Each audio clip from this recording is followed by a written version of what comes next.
years before we actually do it. And we really want to help you to break through that fear and uncertainty during the session today.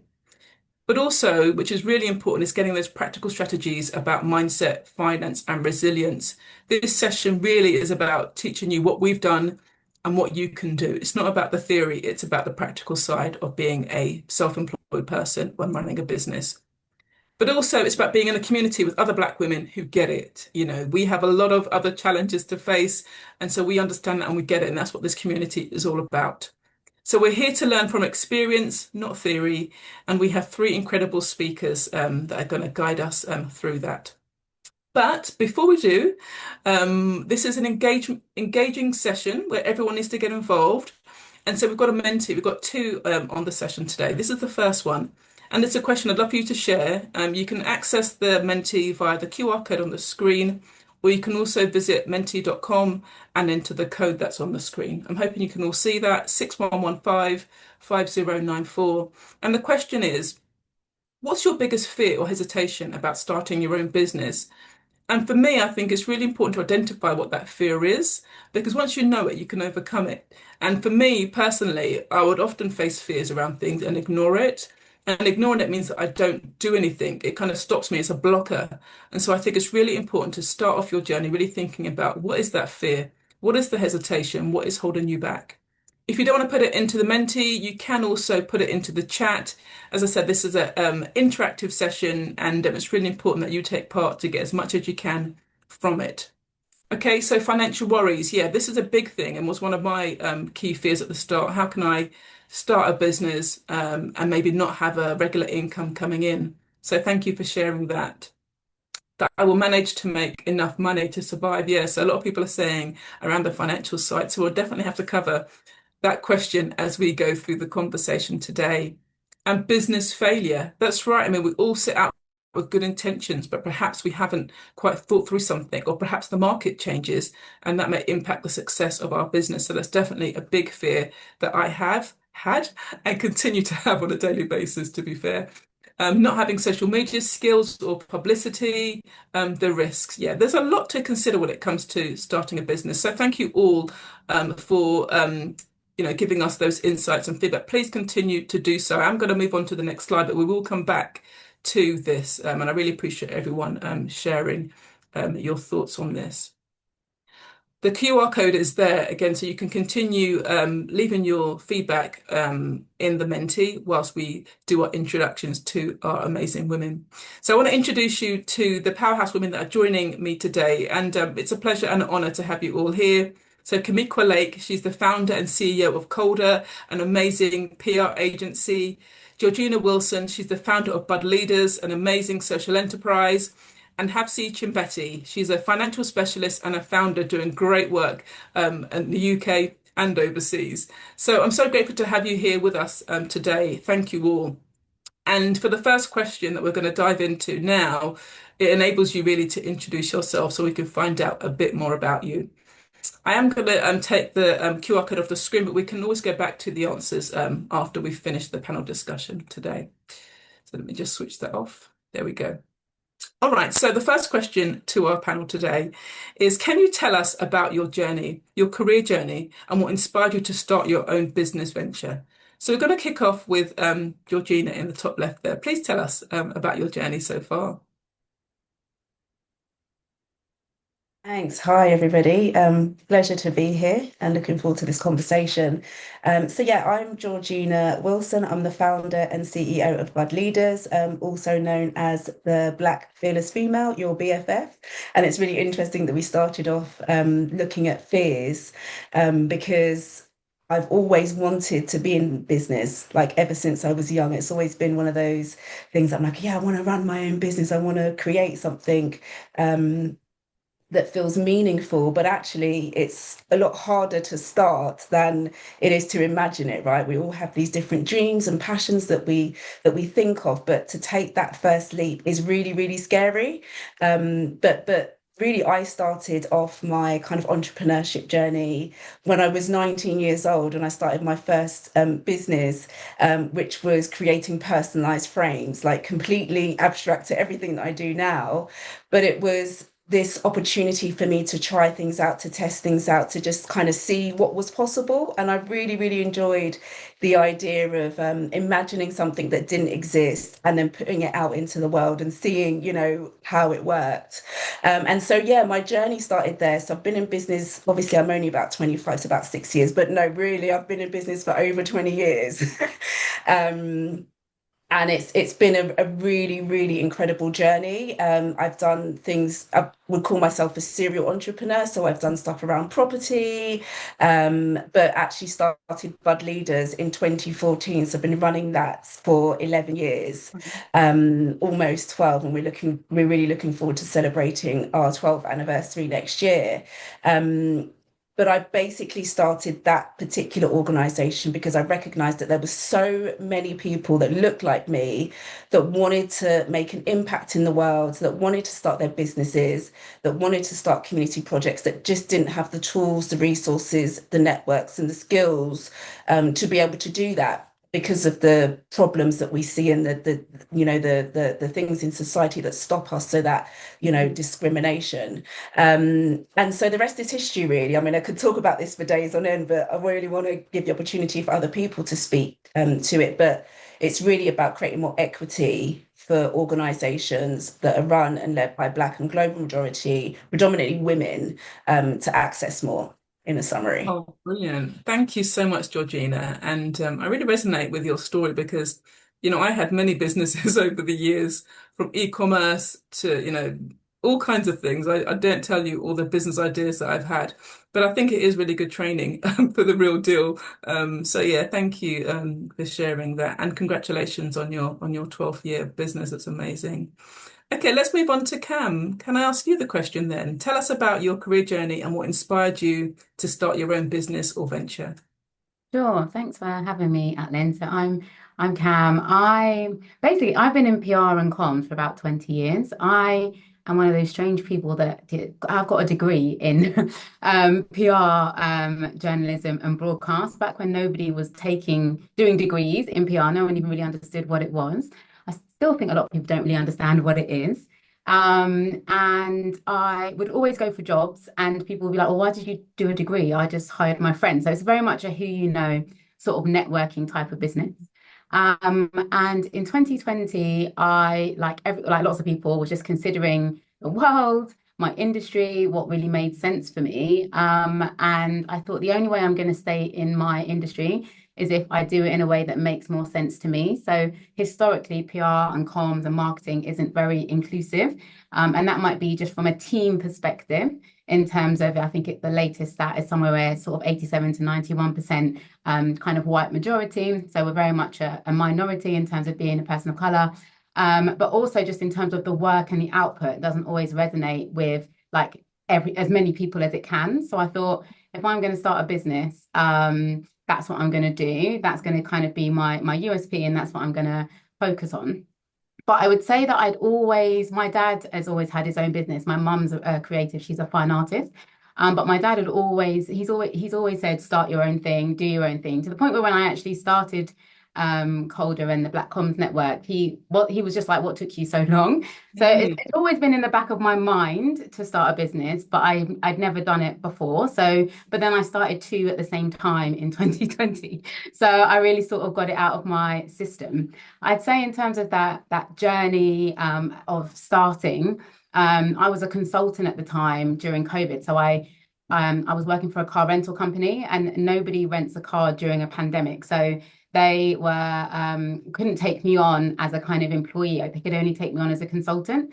And so I decided, so I had to set up as a sole trader. And then I thought, well, I'm probably going to start my own business. I was having all of these kind of thoughts around like, what do I want to do in my future? So actually let me set up as a limited company. What am I going to call this company? Designed a website on Squarespace and then launched it. I sent a press release out to my industry. And then the next day we signed our first client. So kind of accidental, but also always in my journey, in that I knew at some point I was going to start my own business. But I just wasn't exactly sure when. But when that sort of opportunity arose, it was definitely the natural next step for me.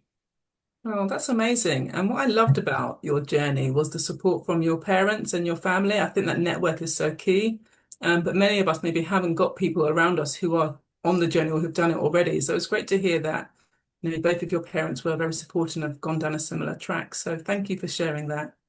And last but certainly not least, Habsi, please, can you tell us a bit about your career journey and what inspired you to start your own business?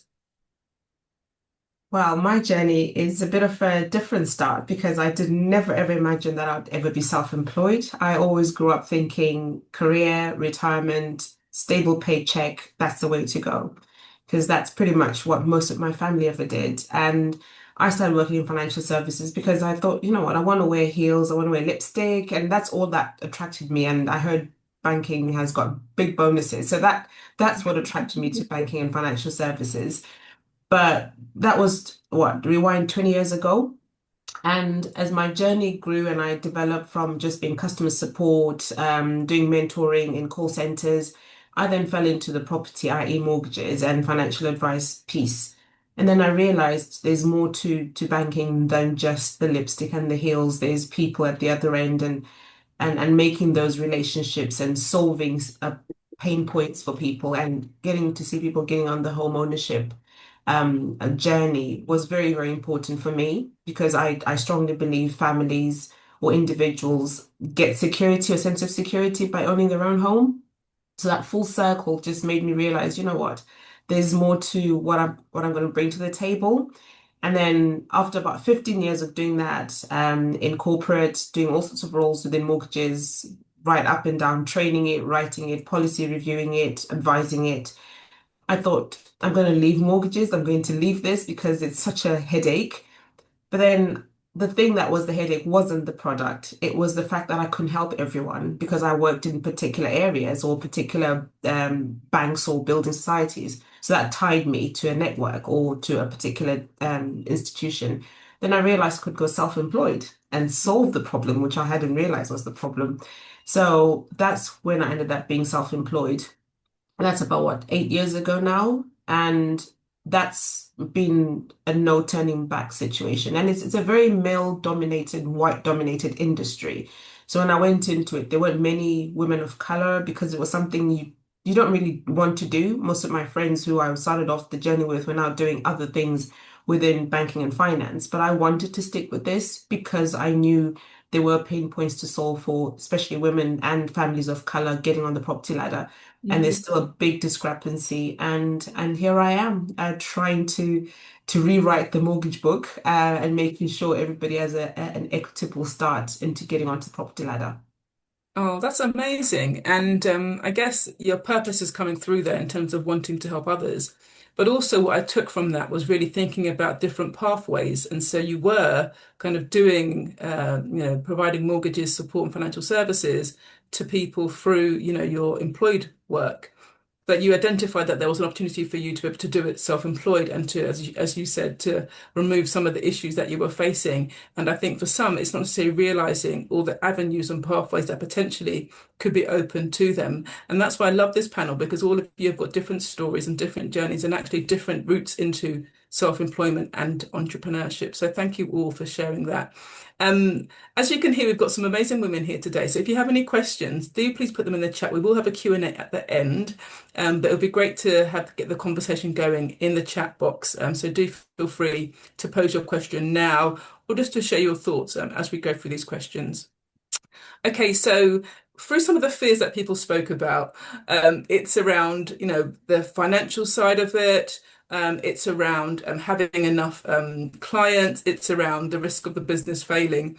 And we all know about these kind of hesitations and thoughts. And so I'd love for you to share what is your first step? Because often that can be the one that feels the most risky. Okay. What were the first steps you took when moving from employment into entrepreneurship? I'm going to go back to Hafsi because you kind of touched on this and that you identified some issues and challenges that you didn't like through being employed. But do you want to talk us through the first steps and how you were able to move actually practically from employment to entrepreneurship? I think for me, it was trying to identify some sort of person that was doing what I was doing and Right. getting to be part of a network. So one of the advantages of financial services is when you do go self-employed, it's not really alone. There is sort of a group of other setup that is there to help. So I was trying to identify the right one. So in doing that, I worked for estate agents, I worked for new builds, I worked for anything to do with property you can imagine. I went into all of those, trying to find my niche, trying to get as much experience as well, because I was aware that I needed to have credibility. Having worked in corporate for a long time, it was going to be very key that when I sat in this chair now, someone comes to my door, I can talk about anything to do with bricks and mortar. Mhm. So that journey was very, very key for me to get that experience and also find where I fit comfortably. So I think anyone who's going self-employed, I would say research what you're bringing to the table. People say this all the time, but what is it that you're solving? What pain point are you, what solutions are you actually bringing to that industry? What you're trying to achieve? And how can you be the different voice in that? So Mhm. all that I did in getting ready and then there's research I was doing, I was putting a USP as to why anyone would want to come to me because there's thousands of brokers, thousands of people that do mortgages in banks, in estate agencies, many places, online, everywhere. But why would somebody pick up the phone to me? So that was the challenge. I needed to make sure I brand myself differently and that when they come to me, it's not just a transaction. It's a relationship, it's trust, it's all the things that I felt were missing when I was employed. And instead of spending 30 minutes in an appointment that's put in your diary, I can spend an hour or half a day with you if that's what you like. And Mhm. it's exploring all your dreams, hopes, and ambitions, small, big as they are, silly in some cases, some people think they are, but I don't think anything is silly. If it's in your mind, it's yours. So it's exploring all of that and making sure that I have credibility. I bring value, I have experience, and I have knowledge, and I'm in the right seat in terms of the network that I'm working for or with to be able to deliver that self-employed initiative that I've started. Yeah, fantastic. And I do think, having the expertise and knowledge is key and is definitely a really good first step. One other thing I wanted to ask you though, so you found a network to be part of and to be self-employed. Mhm. I guess from a practical perspective, kind of what were you looking for from that network stroke organization if they were going to be part of your self-employed journey? I love that you've asked me that. Mhm. So I'll be very brutally honest with this. I couldn't service a lot of mortgages for people of color. There was a lot of reasons that didn't make sense. So I wanted a network that was inclusive, that looked Okay. at me not just as a broker, but understanding that I represent more than just a broker. I am a person in a community where we know getting on the property ladder is difficult. Financial literacy is very low. So I wanted a firm that respects that and gives me that platform to then explore my own purpose. Like I said, some of my appointments can take an hour, 2, 3 hours. I just want a network that breathes down my neck and just, try and run what I'm doing. They let me bring me to the table and my identity, my purpose. So it was more about just the money. It was being able to be true to what I'm trying to do for my community and my own value and what I'm trying to achieve. Yeah, thank you so much for sharing that. I think that's really key that we understand who we are and what's important to us, as well as part of our first step. So thank you. Okay, I'm going to move to Cam now. Can you tell us, what were your first steps you took from moving from employment to entrepreneurship? And I know you mentioned already that, you were a consultant, you were forced to do that because of the lockdown, and you had to go through the process of setting up a limited company, etc. Are there any other aspects that you think are really important to consider as your first steps to make sure you're setting yourself up right for a good journey into self-employment or entrepreneurship? Yeah, sure. I think that it's really, there's a difference between setting up a business when you know that industry and you know the norms of it to setting up in something you completely don't know. So if I'd set up a product business Mhm. while being a like PR consultant, that's very different to me setting up a PR business while being a PR consultant because I kind Yeah. of know the ins and outs and I know the norms of the industry. So for me, it was following the norms of my industry. It's like, what do I need to do this well? So for me, that was the brand part, the USP part of what I'm going to deliver, was going to be really, really important in terms of establishing myself. And I had to make that choice, which I think we often make as Black founders, like how visible am I going to be, how not? And actually, for my industry, it is all about relationships. So I was going to have to be visible. So then personal brand, I've been on a kind of journey on in terms of how do I show up sort of professionally. And I think outside of that piece, in terms of the bits I knew, it was then what bits don't I know, which bits don't I feel so confident about. And that for me was the financial side. So I had an accountant from day one. And that was because I was like, I just didn't understand all of the terms, the titles, what I needed to report when. The whole world was just, yeah, mystical to me. So the first person I hired as a kind of support was an accountant, just to figure out, just so I understood, even though I was using Zero, for example, what do I need to understand about my business? What do I need to understand about the numbers? And I think coming from being in a creative industry, that part I had on lock, the PR I had on lock. But the kind of account financial side was my weaker point. So it was really important to sort of invest in that from the outset for me. Even though some were like, you don't need one yet, but I was like, I'm sure I'm going to need one at some point, and I don't want to have to do that retrospectively. So it was really just figuring out what were my stress points and what were my pain points going to be. The only thing I would add to that is I know a lot of people were talking about the financial worries. I bootstrapped my businesses. Like I worked full time for the first 2 years. And so that was how it took the stress off the business needing to be successful straight away, albeit it was successful straight away, but it made money straight away because it's a professional services business. So it's much different to an outlay you might have for a product business. But I didn't have that stress because I had a job at the same time, which did mean I was working really long hours, but it's like, you got to pick your hard. And that for me, considering like family and all of those things, was the hard I chose. Yeah, exactly. And again, I really resonate with that because, I worked while setting up my business too, in order to cover that financial risk and concern. I guess the other similarities that I'll draw from you and Hafsi is that you were working in the industries already and your business was an extension of that. I'm going to open a business as a consultant or as an expert in this field. And again, as a first step and a way to get into business, again, I think that's a really good insight to share, that people maybe want to think about what skills and expertise they already have, as their USP, as opposed to starting a business in a totally different area that maybe you're not so familiar with. So thank you both for sharing that.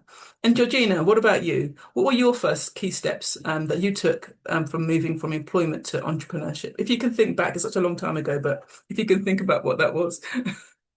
Yeah, I think, well, for anybody that's starting, I think the key thing is looking at like what you're passionate about. Because I think if you're going to start something, you've really got to enjoy it. If you try to do something just for the money, it's not going to last. It's really, really, really challenging. So when I first sort of took those steps, I'm a spreadsheet person. So I know that, you mentioned, Havzi, that we're not always the best around kind of financial literacy, but I love a spreadsheet. I love seeing it like add up at the end.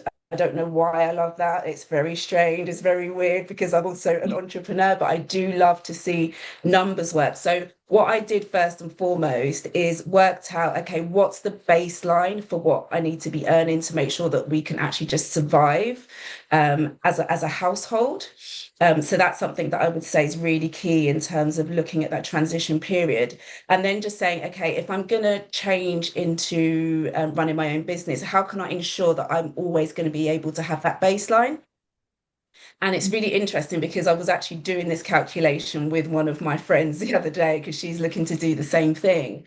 And so we sat down and we worked out what she needed. And then we looked at the options of like, okay, so if you do like decide to just leave your current employment situation, what else could you do? And there's been conversations about being consultants or doing just a bit of that kind of like freelance side hustle stuff.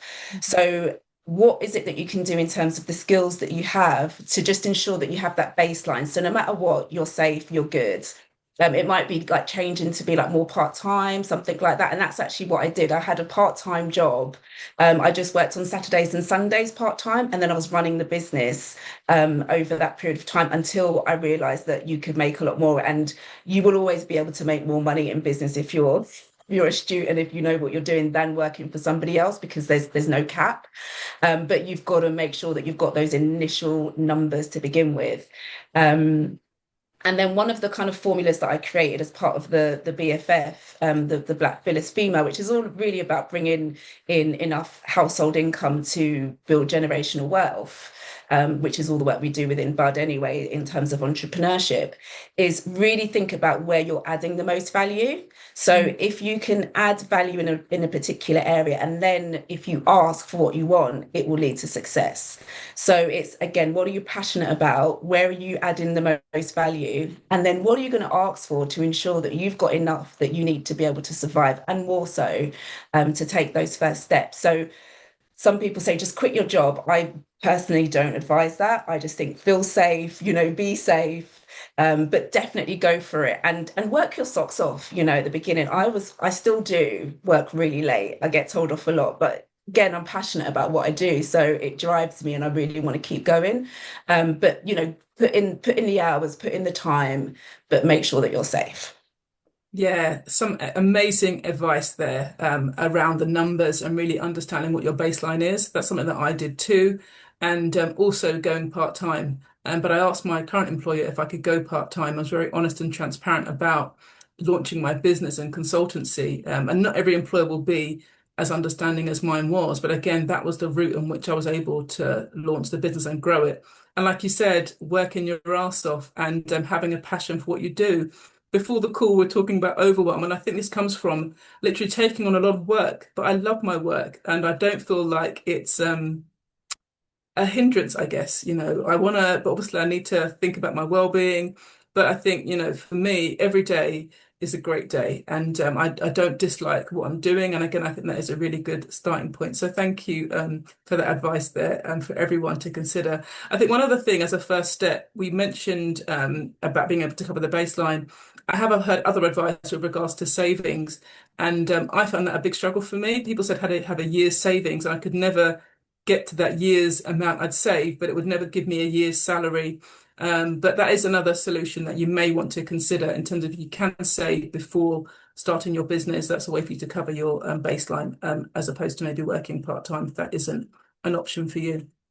Okay, please, again, if you have any questions, do please put them in the chat. Again, you're going to have your chance shortly to be able to pose your questions. And as you can see, there's a fountain of knowledge online today. So please take this opportunity to do so.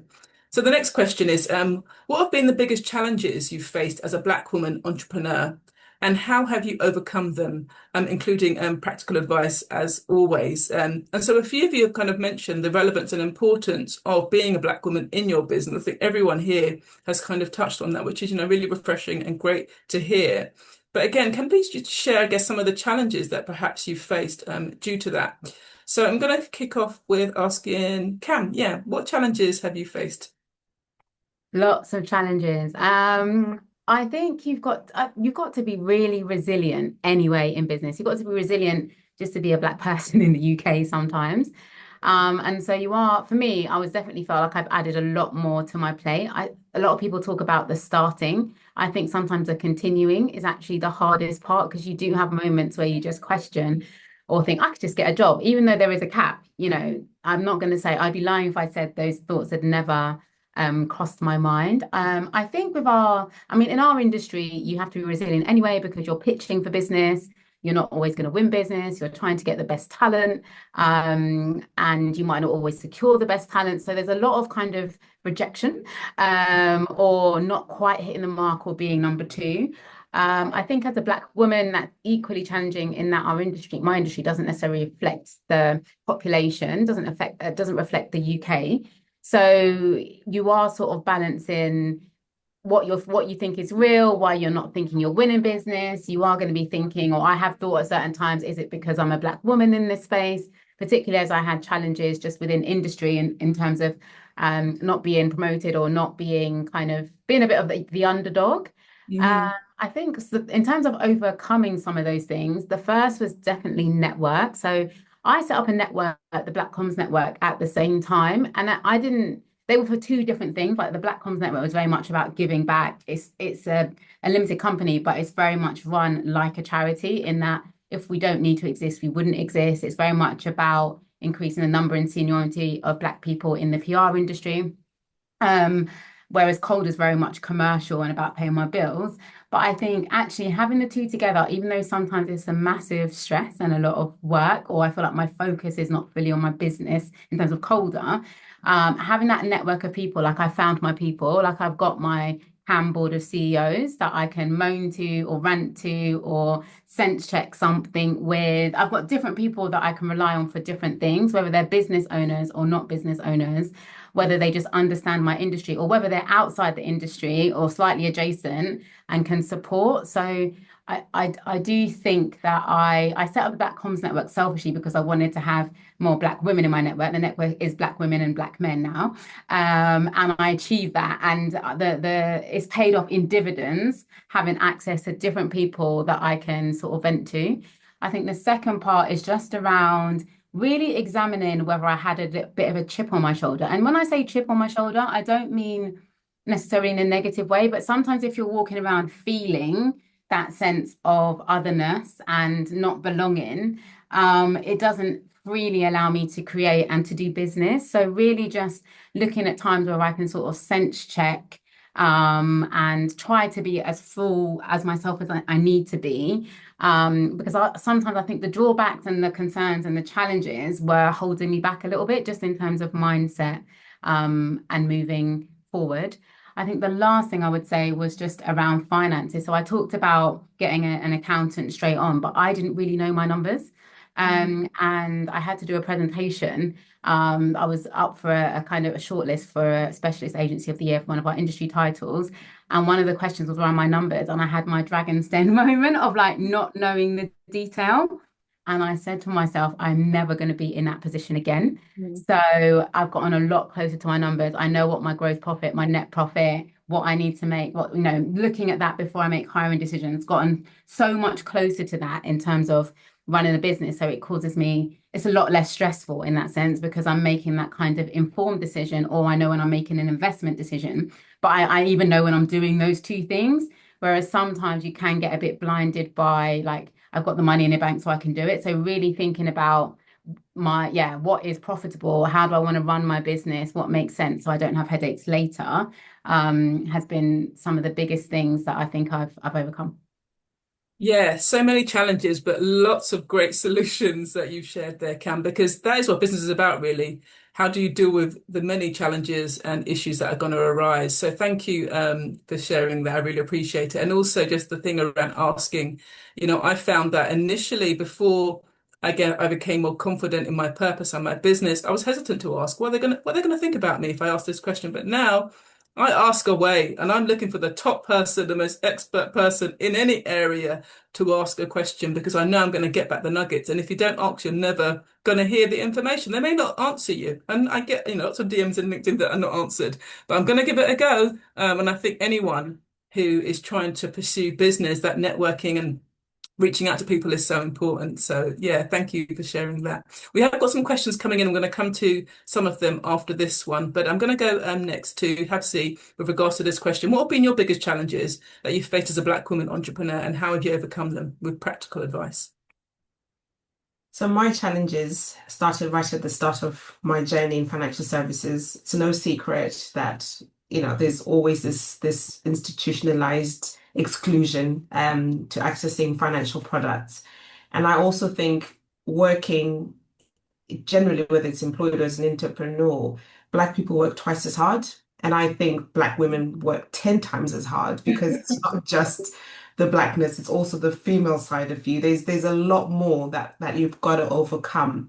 And that's been challenges I've faced because I'm a mum. I'm a mum of four, over and above being an entrepreneur.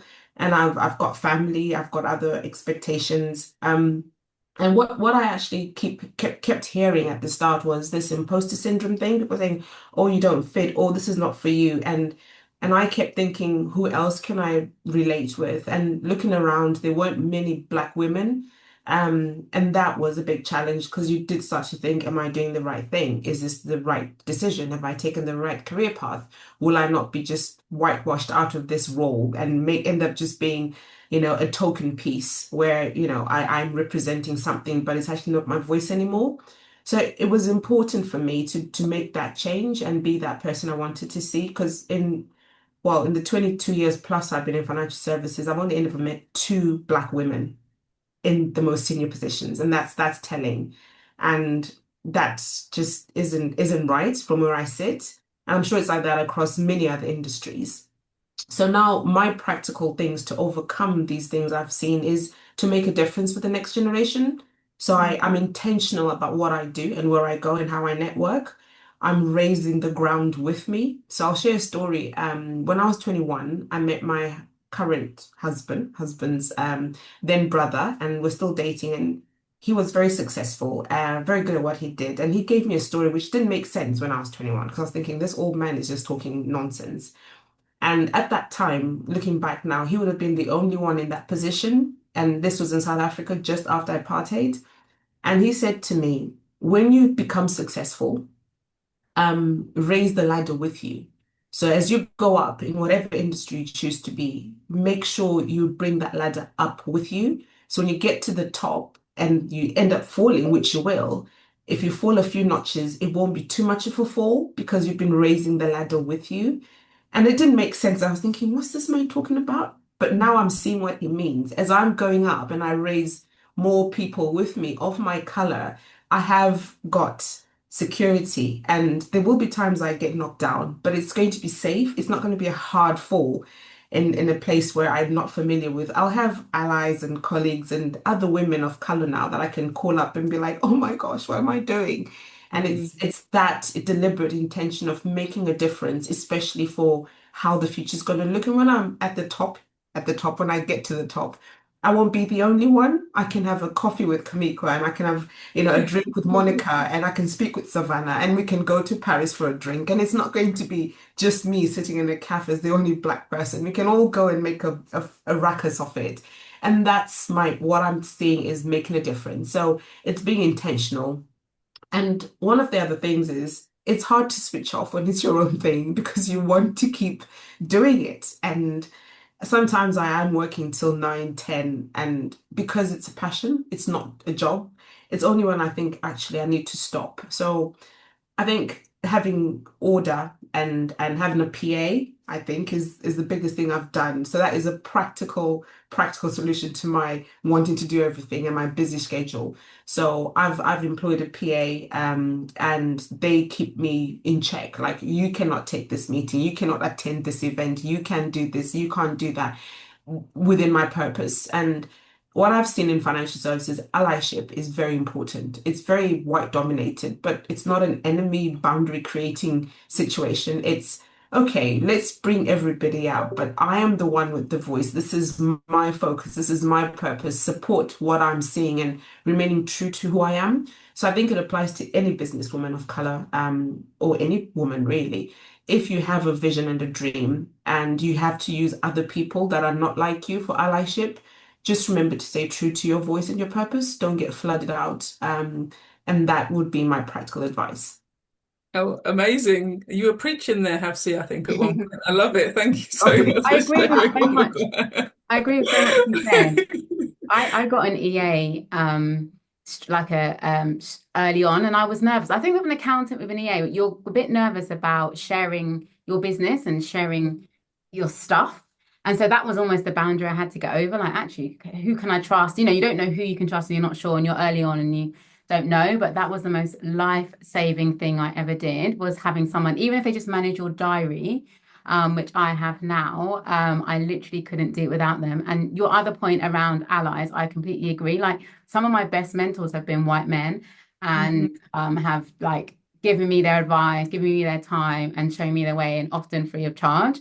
So I do think it's about looking at where you can find that support. And that's what I talk about when I say the chip on your shoulder. Don't limit yourself. Like Yeah. there are people of every kind of background that are willing to help you, just like there are people of every background that might not be able to help you.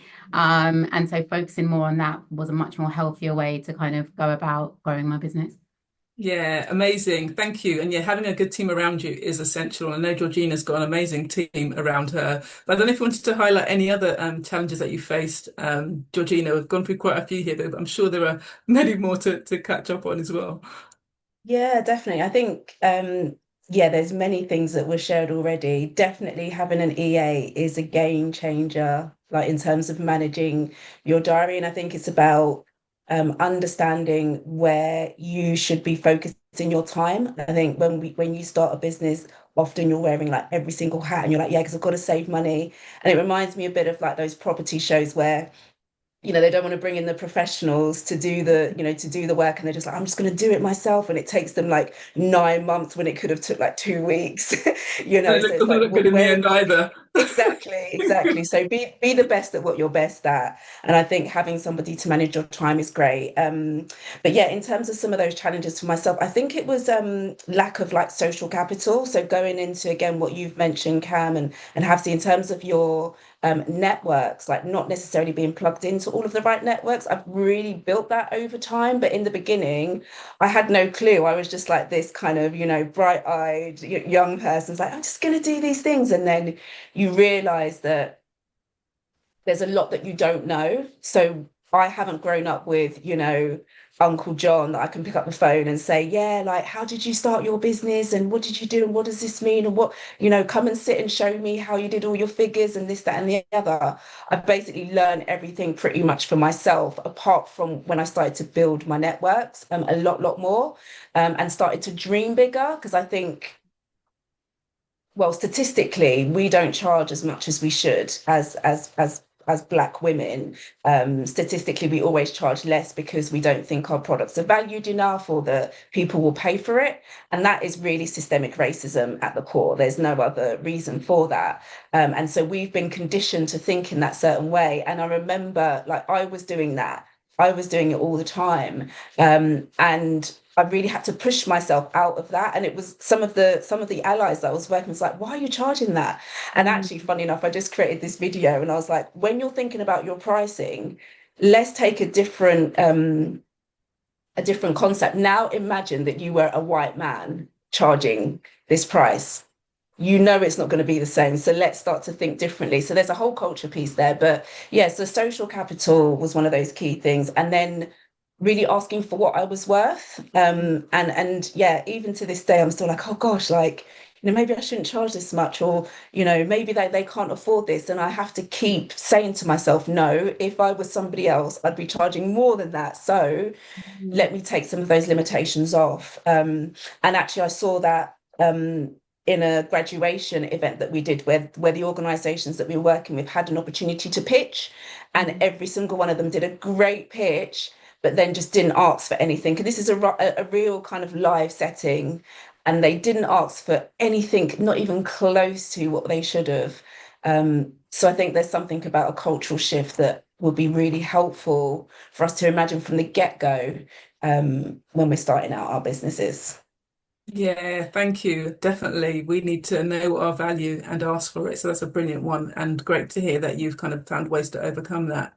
We've got a couple of questions here. I wanted to go to the one about the conflict of interest because this is one that I had to grapple with in terms of how about conflict of interest to start your own business in the same line of business as your employment? How do you deal with that even when working part-time?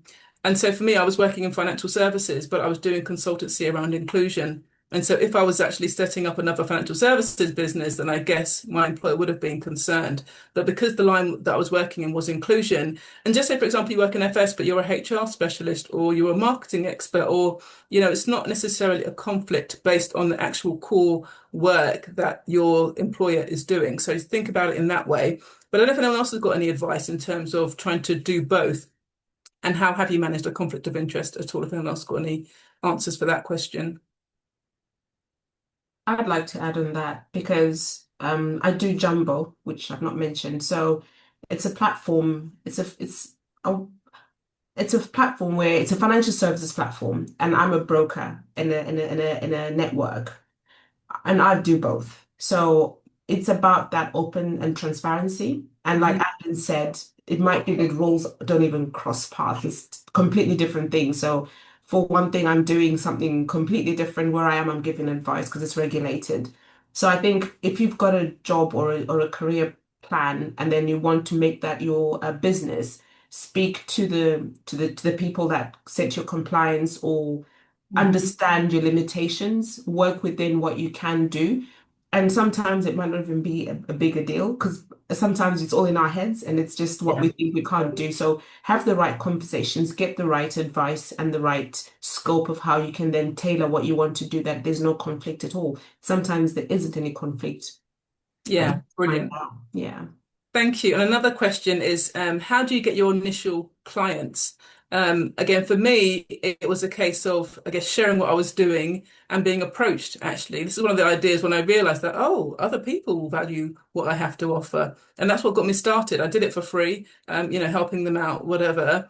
But from there, when I used to post on LinkedIn, I'd say, if you're interested, in this, please get in touch. And so I started to feel more confident about putting myself out there and showing that I was open for business. But initially, in the first instance, people started to approach me, and that's when I understood the value that I brought. I don't know if anyone else wants to share about how they got their first clients. Yeah, oh, do you want to go? I can go, you can go after me, Georgia. Yeah, I'd say the same thing. Again, it's about norms of your industry. I definitely had that thought of, do I want to start my business and see how it goes and then tell people about it? Or do I want to build in public and tell the world that I'm doing this thing? And I thought, I'm not going to get any clients if nobody knows that I'm doing it. So as much as it's more second nature now, like I don't dread it as much as I did when I started. I wrote a press release and sent it to my trade media titles to say this is what I'm doing, and then they printed that story, and then I used that as a hook and used that on LinkedIn. And then I literally, someone that I used to work with was at a retail, like a well-known retail brand, and they ended up being my first client. They said, "Oh, I think we might want to work with you." And I went into work the next morning and I was like, okay, I didn't actually realize it was going to kick off like this quickly. So I do think you have to make the choice. Building in public is like not easy, because, and then sometimes you feel like you have to say more than you might want to say. But for me, it's been the best way to see your clients, because actually a lot of our early business was referral, was people knowing what we did and saying, that's not for me, or I know someone who can do that for you, or have you heard of Colder? So it was almost imperative. I don't think the business would have started without us making it known, or me making it known from the very beginning. Yeah, brilliant. Thank you. Georgina, you were going to share something about how you got your first client. Yeah, so one of the key things I would say is about testing. So doing a kind of a minimum viable product, like an MVP version of whatever it is that you're offering, and test it out. And if and this is what I did, and then I basically tested out my product or service, and then I was asking for testimonials in exchange and offering it to them at a discounted rate. And that basically proves the viability of what you're offering, and then also gives you something to work from. Then quite often, if you deliver a good service, they become your customers. So it's kind of like a cheeky way of getting customers without having to like go out public. And then when you do go out public, you've got all of this kind of track record to say, look, this is what happened, these are the results, here's some testimonials from it as well. So I found that really, really works. And then I did just have a quick note about the question before. I think just looking at your contract is really key, and seeing if you've got like a non-compete area around like the thing that you're going to go into. So just making sure that you're legally protected is one of those key things. Yeah. Because we actually had that happen with somebody that we're working with, making sure that there wasn't a conflict of interest. So just checking that too. So yeah, those are my notes. Great advice. I'm loving the testimonial idea as well. Thank you for sharing that. So just one other question in the chat before we go back to the main questions is around building a team. So Cam had mentioned about building that team and having trust, and we all mentioned about having our EAs, etc. But someone here, Elaine, says she's at that stage now where she's starting to build a team, and who can you trust with your business? So I guess if anyone wants to share maybe a bit about the recruitment and how you've been able to find really good people. I definitely think for me in the beginning, like I said, I had trust challenges, but I hired my first employee while I was still working full time. So like probably about 6 to 9 months into the business. And how I used to go about it was I was just almost a little bit grateful that anyone wanted to work for me, in all honesty. And hiring my first employee, I think it's a bit, once you've hired your first, it's fine to do the rest. I think the first, you're like, oh, because you're responsible, you're making sure that you can, you're paying someone's wages, you're very aware of their family and their responsibilities and how they're relying on you. And it adds an extra pressure to making sure the business is successful. But that person actually was instrumental for our business, and because they'd come to me, they had the passion and they'd spotted it, and they kind of knew what they, when you work for a startup, it's very different to working to an established company. I just like I'm wearing all hats. There's different things you might need to do in that role. I think now, 5 years down the line, I'm much more intentional. I'm much more looking for outliers. So looking at different ways I can build a package for really great talent that can compete with the kind of our competitors, but also with just bigger agencies. And so that's looking at our benefits package. That's looking at our, how we work, where we work, and the work that we do, because we can be quite purpose-driven in our work to attract that talent. So before it was very much more on them, whereas now I'm much more, actually, I know what kind of person really thrives well in my business. I know attitudinally, it's not just about what's on their CV, but I know attitudinally what works well, and hiring against that, less so against the skills on a CV, because most people at that point, when I'm looking at a CV and thinking they're great, can do the job. It's more, are they going to thrive in my company? Yeah, I love that answer. Thank you so much. Okay, I'm going to move on now to the next question and to the panel. What does success look like for you now? And how has that changed since starting your business? I'm going to go to Georgina first, because you spoke about dreaming big and that dream changing as you build your confidence and as you get more experience. So what does that look like for you, and how has it changed since you started your business? Yeah, gosh, I'm smiling because I'm thinking back to the early days of when we were kind of like just starting out, and I remember getting this contract through the door for like 10 grand.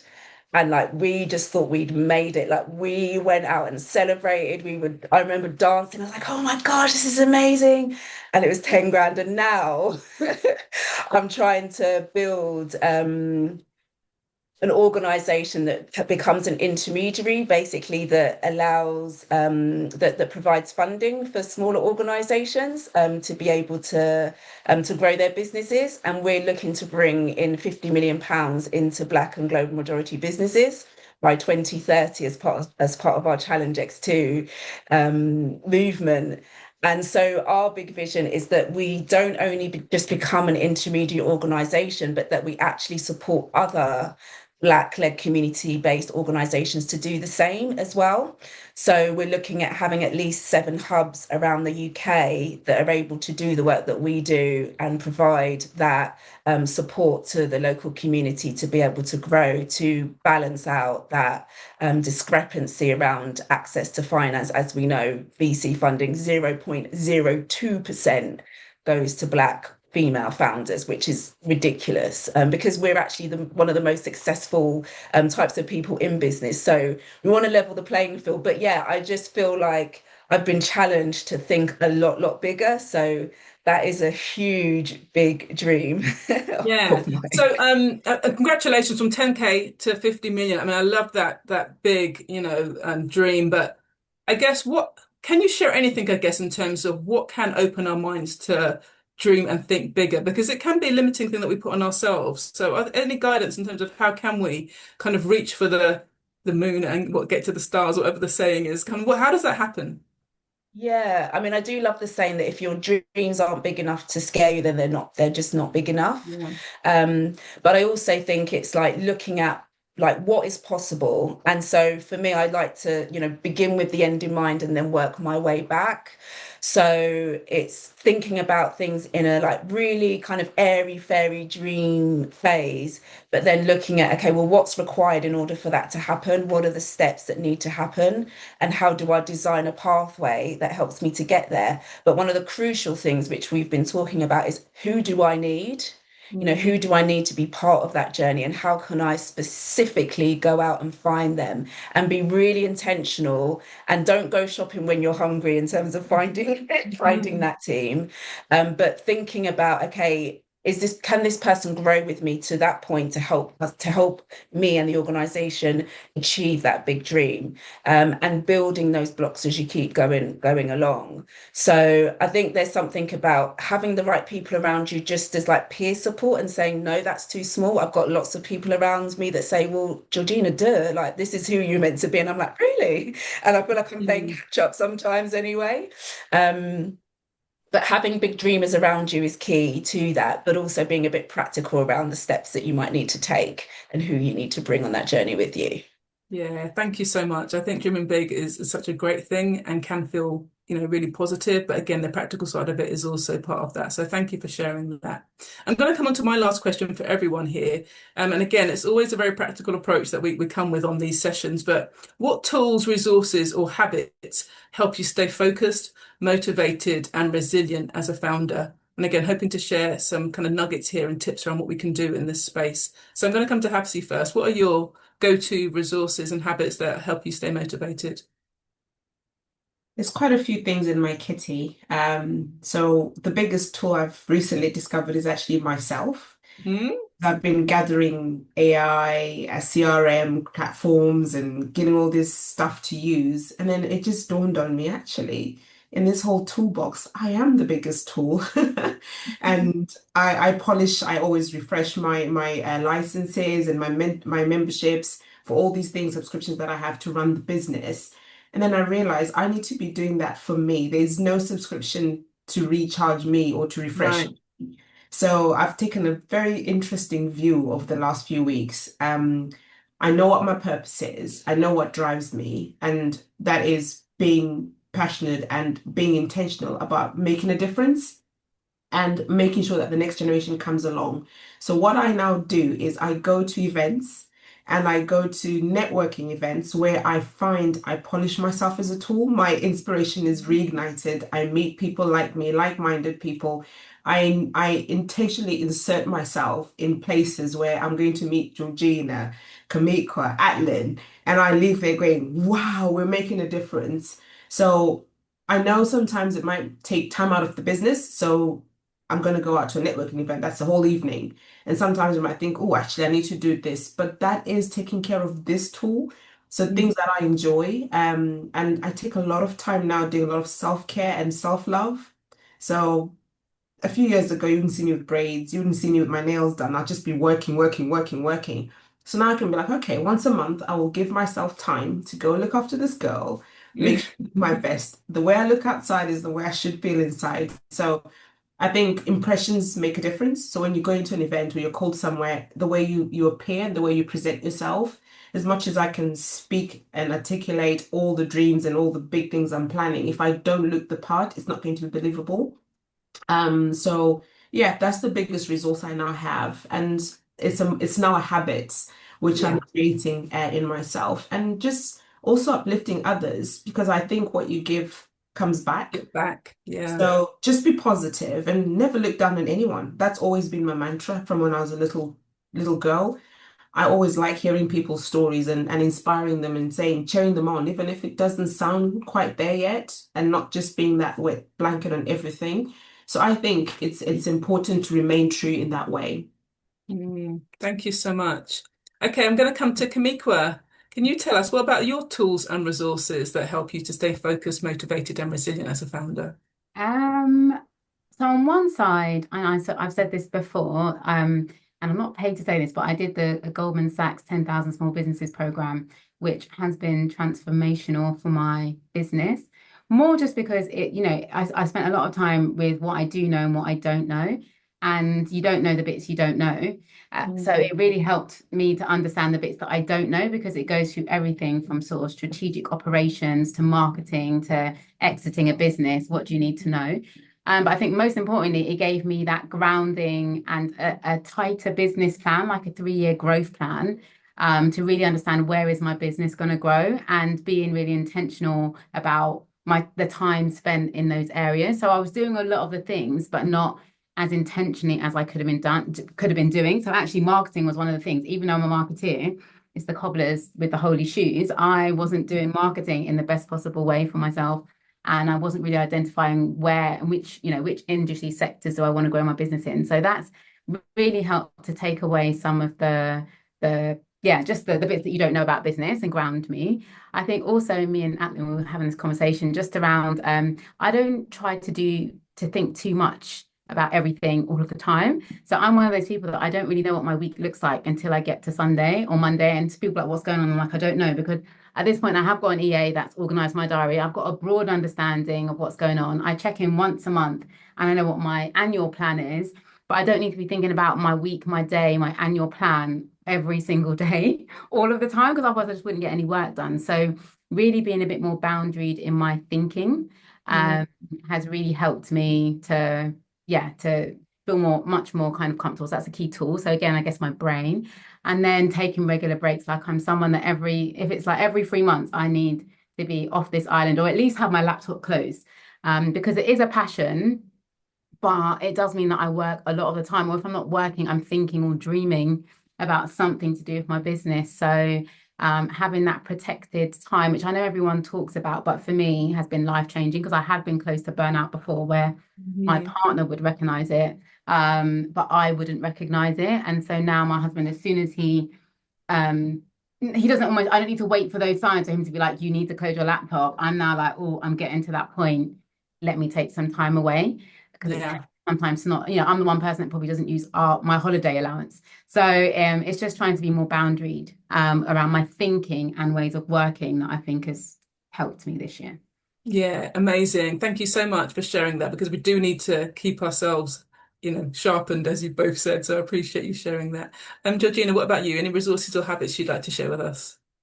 Yeah, thank you. I do love that emphasis on rest, because as we all know, there's something so important about just switching off our brains from like the real kind of focused work, because then we are much, much better, but it's much harder to do that. So there's something about the rhythms of rest and starting to build those in, which I have actually come back to, because I've been really good at doing that before, but I've let it slip a bit. So that kind of quarterly longer break, the daily Yeah. walks, so having kind of like daily, weekly, monthly, quarterly, and annually rhythms of rest, I think is so key. And just the thought of like when I was sitting working out and doing it, like it just made me feel more relaxed as just knowing that I'm like putting those things in place. So something like that's really good. And then having a list of priorities for me is so key. So I'm like typical entrepreneur. Like I will literally come up with a business idea like in the next hour and be like, okay, let's run with it, let's do this, let's do that. And I kind of need to like rein myself back in. So I've built out a list of priorities, so like having 3 key areas that I'm focused on for now. And then when I get those moments of like, oh my gosh, that would be a great business idea because no one's doing that in the market, I'm like, okay, bring yourself back. Maybe that's for later. Let's make a note for later stuff, but bring yourself back to what the priorities are at this moment.